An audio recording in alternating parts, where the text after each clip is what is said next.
Yes, greetings, one love Rastafari.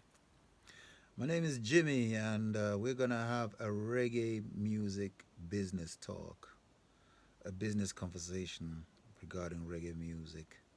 And I'm talking to Jamaicans first and foremost, Jamaicans all around the world, Jamaicans in Jamaica, Jamaicans in Africa, in Europe, in the UK, in America, and in Greenland if you're there, Antarctica if you're there. So greetings to y'all Jamaicans, because reggae music does come from Jamaica. I'm never ever gonna come with any of those arguments that reggae music come from Africa and blah blah blah. I find that very disrespectful. You know what I'm saying? I really do. I find it very disrespectful. Because come on, come on. It's such a joke, because it's like some people think reggae music. I'm gonna just talk the way I see it, right? Let's just begin that way. Let's why I say reggae music comes from Jamaica, right? Because reggae music came about through catch this part, right? Reggae music developed through a series of innovations. All right, catch that word first. Innovations. Sometimes even inventions. You understand? So that means that whatever it is that people innovated, that they put into the making of this music, was not seen anywhere else in the world before. Okay, neither in Africa or Europe or wherever you might want to talk about it.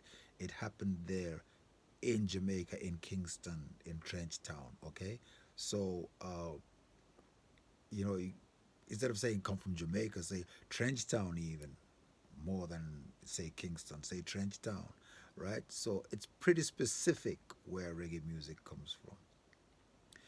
It's pretty specific how it came about. You know what I'm saying? From the Alpha Boys school, and there is a story behind it. You don't just listen to the rhythm and say, "Oh, that rhythm," because music and whatever.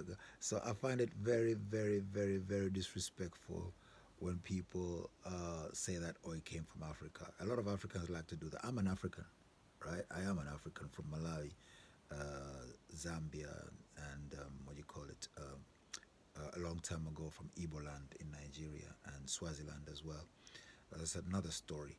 Um, I'm just, and that's the point again. You know what I'm saying? Is like in Africa we have so many different languages and accents and music, for example. So I could never go to Congo and say that that I could never go to Senegal and say that Mbalach comes from Congo. Why don't we do that about music? Oh, it's African music. How come when we talk about Mbakanga from South Africa, we cannot go and say, oh, that came from Zambia, or Kalindula from Zambia go to Kenya and say that came from Kenya. A Kenyan cannot come to Zambia and say that Kalindula came from Kenya. You can't do that. It's so. What makes you think that you can say that reggae music comes from Africa? It comes from Jamaica. You see? Yeah, man. You must have respect. You see? So let's begin there. I think you like the conversation already, right? All right, Jamaica, I love you. You know I love you. I root for you anytime, you know. So this whole point here is about intellectual property rights. We have to learn how to value ourselves and value each other, and that's just not word of mouth. We have to put this value into business structures, constructive business structures.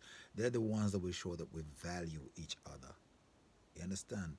So unfortunately, the first business structure that we all were involved in did not show any, did not share with us our value. Are you following my drift? The value was really, really high, but the dividends of the value was not shared with us. We worked all the time. We were taken away from each other, from our land, worked from morning till night, and our value is sky high. We created the value for sugar, for cotton, whatever you might want to call it out there.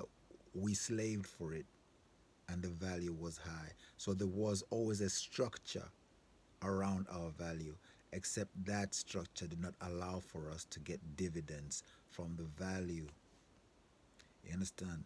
So by the time we want to set up our things and reggae music has this great value, the very first thing we must think of is how do we create a structure that actually ensures and guarantees that everybody gets a dividend from that value. That's what this conversation is about. I'm going to take a short break and come right back to you, let you digest that for a while, and then we'll come right back in it and continue from there. Because what I'm doing is I'm setting up the structure, the understanding for the structure that I want to present to you, which is King of Africa Publishing, presenting it to Jamaicans. And Jamaicans are from the sixth region of Africa, as declared by the African Union, that the diaspora is the sixth region of Africa. Okay, so when I say King of Africa Publishing, it includes Jamaicans. And as for reggae music, you know, like it was, I'm going to need to find what they call it, when it was inscribed, as I read it here, on the representative list of the intangible cultural heritage of humanity. So if you know her name, so here we have a nice picture of the Minister of Culture, Babsy, back in 2018. What she did, that was a very good move, because it is exactly on that type of move that I'm basing this move, which we're calling the establishment of King of Africa Publishing, and that is for Jamaica. So the intellectual property rights of reggae music belongs to Jamaicans, and I classify it as the collective intellectual property rights. I'll explain that in the next video, but I'll leave it with you here. CIPR, collective intellectual property rights. I hope you're having a good day. I'm gonna take a break now. Whoever want to roll a spliff, make them roll a spliff, and that and all of that blessed love. Seeing ice, Rastafari.